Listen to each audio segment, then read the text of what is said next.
Olá, amigos. Estamos iniciando o programa Esclarecimentos Oportunos.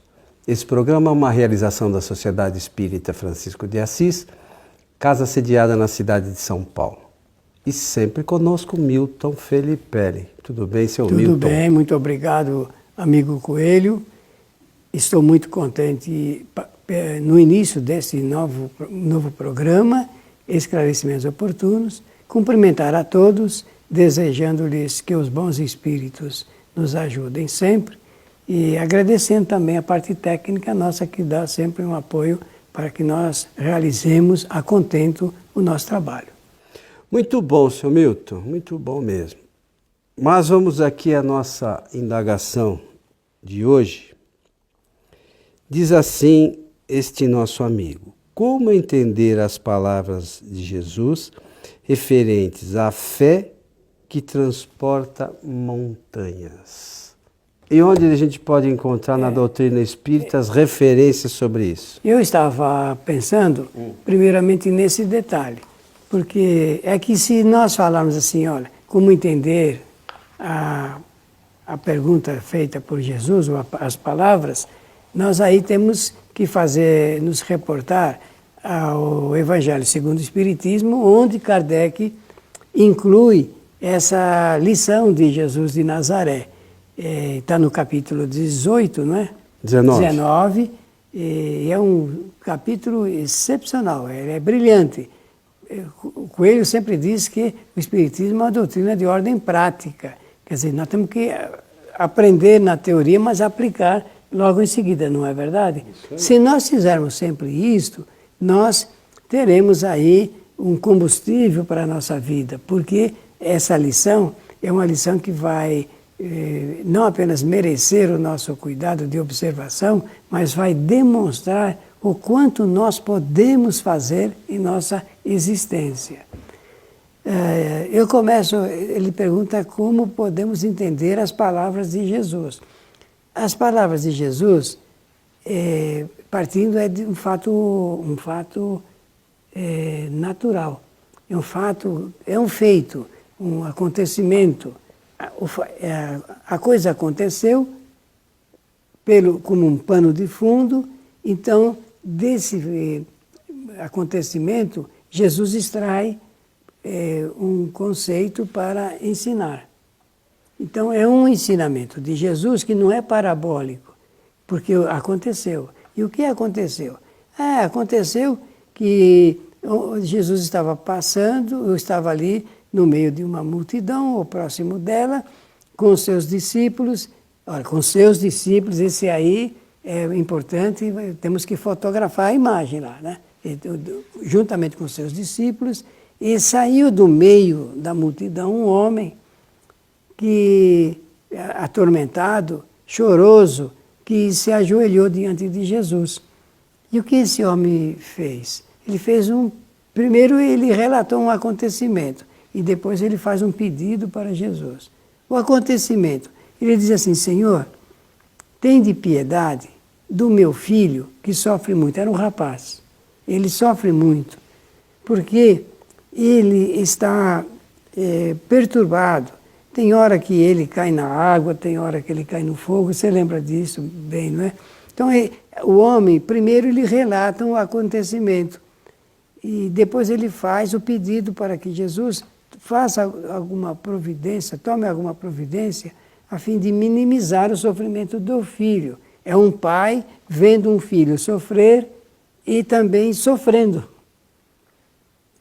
Bem, então esse aí é o fato que aconteceu. E Jesus, então, aí o homem faz uma denúncia também. Ele vai denunciar os discípulos de Jesus. Ele vai dizer: Senhor, eu levei o meu filho para os teus discípulos, seus alunos, mas eles não souberam ou não puderam curá-lo. Vejam que o homem já sabia que o filho estava perturbado, né? Influenciado, quem sabe, por espíritos, quem sabe. E depois ele faz a denúncia. Jesus, então, diz o texto, é São Mateus que escreve isso, ele vai dizer assim para os discípulos: Porque o homem denunciou, ele vai dizer assim, oh, raça de víboras e depravados. Eu acho que ele não falou isso, mas está lá no texto e eu estou só reproduzindo. Até onde eu vou sofrer com vocês? Até onde eu tenho que tolerar isso? Agora eu digo por minha conta. Vocês já não sabem como fazer isso? Fazer uma prece para afastar um mau espírito, qualquer coisa assim? Vejam que é um indicativo de Jesus. Aí ele pede a presença do menino. Pedindo a presença do menino, o que ele faz? O texto, na linguagem antiga, diz que ele expulsou o chamado demônio. Na verdade, ele, pela força moral, ele fez com que o espírito influenciador, ele se afastasse porque ele não resistiu àquela força moral de Jesus. Jesus vai dizer para os discípulos, se vocês tivessem a fé do tamanho de um grão de mostarda, vocês iriam dizer para esta montanha, transporta-te daí e vai para lá. E ela se transportaria. E nada vos seria impossível. Esse é o texto de Mateus. Eu não trouxe, eu ia trazer o vidrinho que eu tenho do grão de mostarda? De grãos de mostarda, porque tem uma palestra que eu faço isso didaticamente. Depois da palestra, cada pessoa que foi lá recebe uma cartelinha com o grão de mostarda grudado para ela se lembrar é uma palestra didática, se lembrar a que se referiu Jesus. Jesus se referiu à menor semente existente no mundo, que é o grão de mostarda. E que depois você planta, fica um arbusto grande, você pode cultivá-lo, você pode cortá-lo, comer, você pode refogar ele com alho e óleo, azeite, fica gostoso, a mostarda fica uma verdura muito boa. Muito bem. Aí a dissertação de Kardec é sobre a palavra fé. Se tivesseis a fé do tamanho de um grão de mostarda, diris a esta montanha, saia daí e vai para lá. Não é isso que o nosso amigo ou a nossa amiga se referiu? Quer saber como é que tem que entender essa palavra. É claro que o nosso bom senso não vai chegar ao ponto de achar que se eu tiver muita fé, eu vou mandar uma montanha sair de um lugar e para o outro. Nenhuma pessoa vai fazer isso, porque não tem jeito mesmo. A não ser que a gente recorra à engenharia, aos procedimentos da engenharia e arquitete, então, alguma coisa para alavancar a montanha, não é isso? Porque hoje já existe. Você tira um prédio de um lugar, põe no outro, e só se for dessa forma. Mas o assunto aí, o discurso de Kardec é sobre a fé. E aí eu pergunto, o que é a fé? Para a gente começar a conversar agora a respeito. Isso que é importante, né? Eu posso ler o que está aqui no Evangelho segundo o Espiritismo? Vai ser muito importante. Eu vou... É interessante mesmo. É o capítulo 19, a fé que transporta montanhas. E diz aqui, no item 2, as montanhas que a fé transporta são as dificuldades, as resistências, a má vontade, numa palavra que se encontra entre os homens, mas mesmo quando se trata das melhores coisas. Os preconceitos da rotina, o interesse material, o egoísmo, a cegueira do fanatismo, as paixões orgulhosas, são outras tantas montanhas que barram o caminho de todo aquele que trabalha pelo progresso da humanidade. A fé robusta dá a esperança, a energia e os recursos que fazem vencer os obstáculos, nas pequenas como nas grandes coisas, que a que é vacilante dá a incerteza, a hesitação, que se aproveitam aqueles que se quer combater. Ela não procura os meios de vencer porque não crê que pode vencer. Exatamente. Se a gente não acreditar em que alguma coisa possa acontecer, ela não acontecerá. Esse é o primeiro detalhe. E conforme o Espiritismo explica, nesse mesmo capítulo 19 do Evangelho, segundo o Espiritismo, a fé é a convicção, é a certeza, Fé é isso.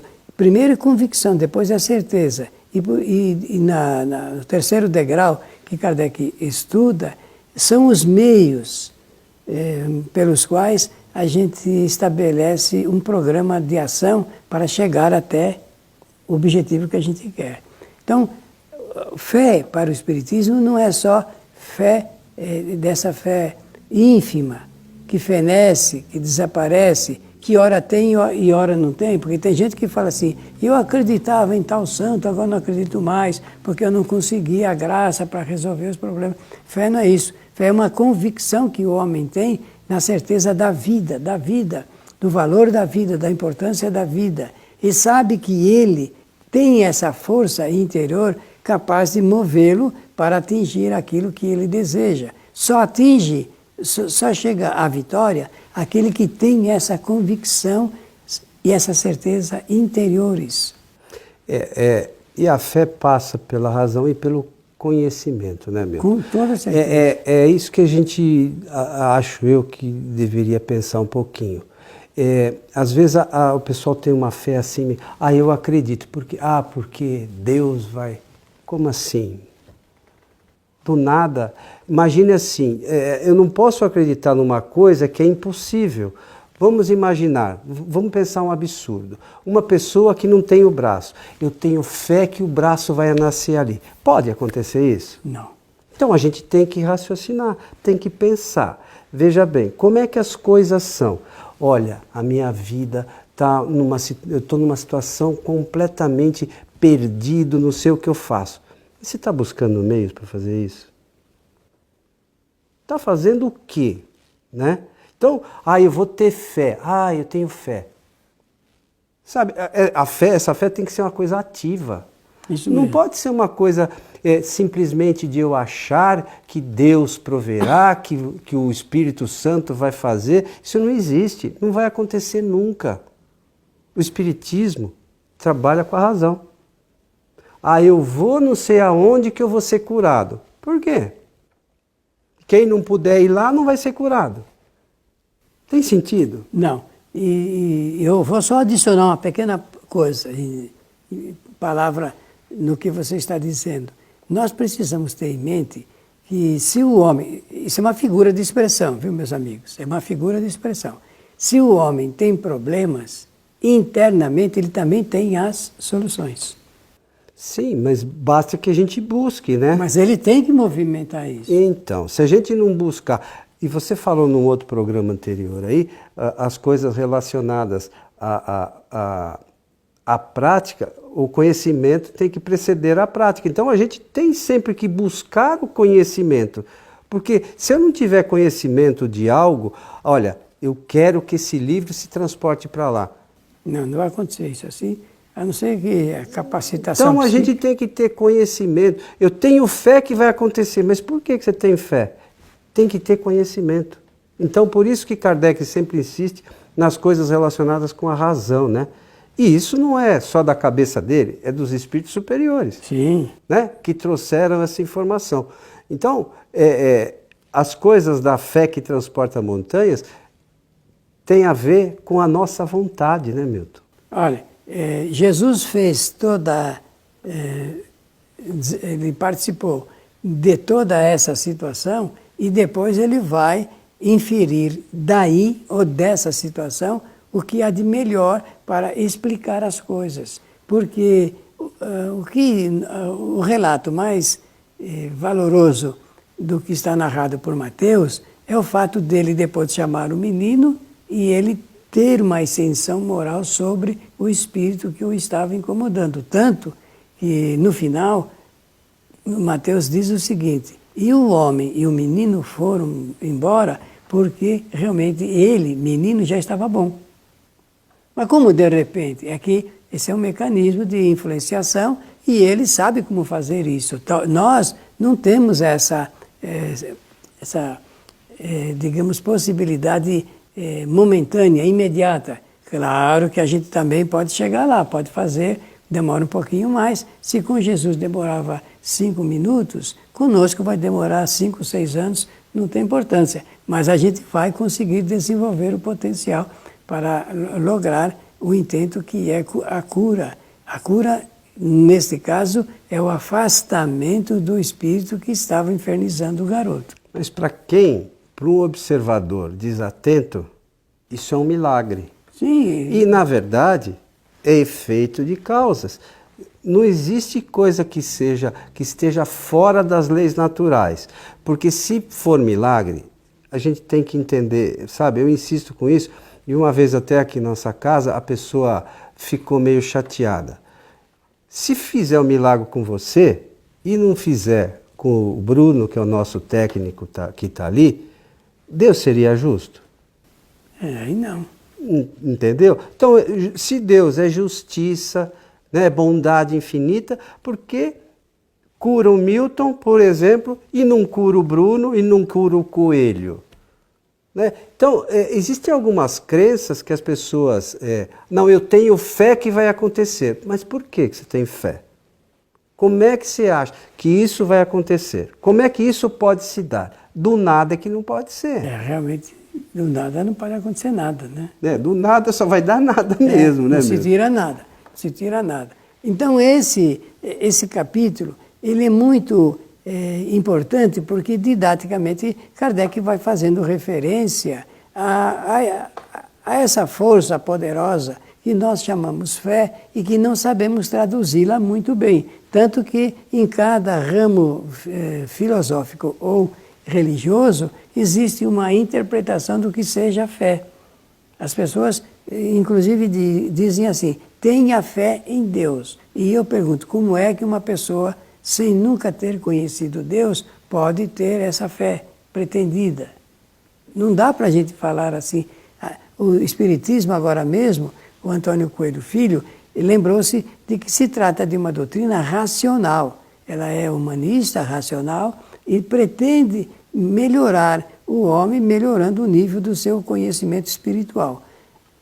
Em realidade, a pretensão é um pouco maior. É o conhecimento sobre a realidade espiritual, porque a nossa realidade ela é integral, só que nós a vemos apenas sob uma pequena parte da nossa perspectiva de observação.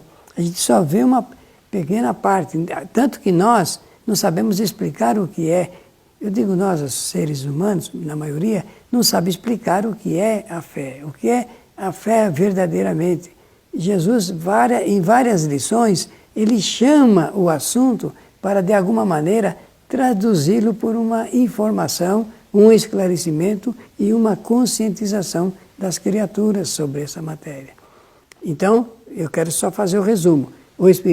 Para o Espiritismo, fé é certeza, convicção e lucidez. Certeza de que o homem pode chegar num ponto desejável, certeza, convicção de que ele pode escolher o caminho, os recursos mais eficazes, conforme você salientou agora mesmo, e a lucidez para escolher o melhor caminho.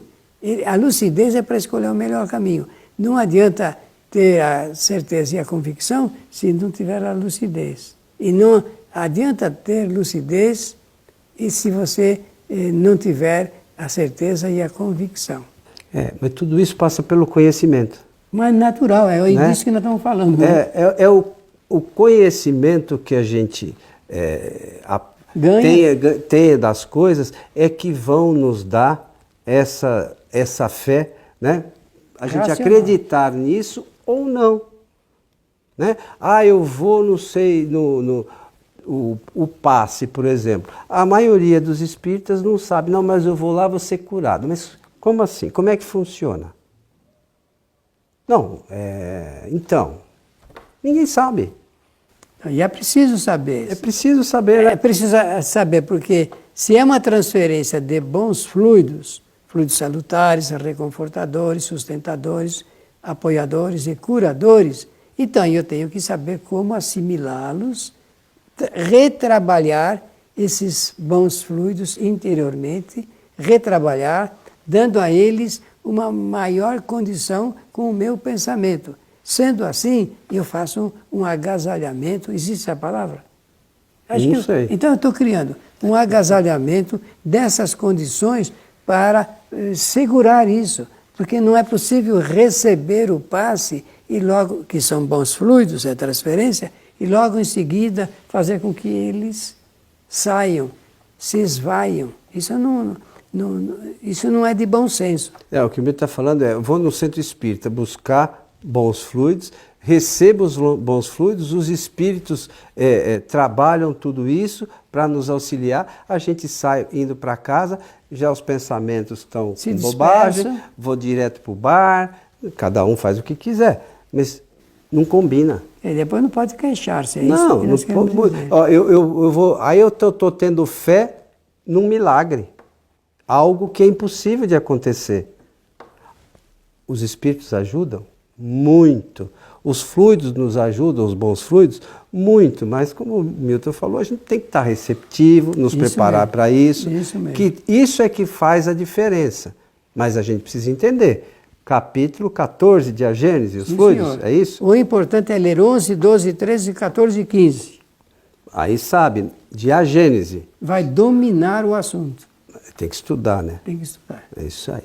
Meu amigo Milton, estamos chegando ao final de mais um programa Esclarecimentos Oportunos. Pela oportunidade, então, agradecer a generosa atenção de todos, desejando-lhes que os bons espíritos nos ajudem sempre. Um abraço a todos e até o nosso próximo programa.